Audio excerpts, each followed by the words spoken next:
رمضان من أبرز نجوم مسلسلاته تتصدر نسب المشاهدة، وبدأ الجمهور يتساءل: هل هذا قرار شخصي أم أن هناك أسباباً أخرى وراء الغياب؟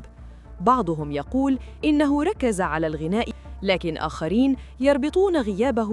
فين بلدك وفين جيشك؟ صوتك يوصل لحكومتك، قول لحكومتك طلع السلاح وروح حارب. تصريحاته أثارت نقاشاً هائلاً على مواقع التواصل بين من رأى أنها جرأة ومن رأى أنها أدخلته في دائرة الجدل السياسي. حتى الآن لا يوجد تفسير رسمي، والسؤال يبقى: هل غياب محمد رمضان اختيار شخصي أم أن وراء الكواليس قصة أخرى؟ إن شاء الله والله بإذن الله بوعد الناس رمضان 2027 إن شاء الله يكون عندي مسلسل كويس.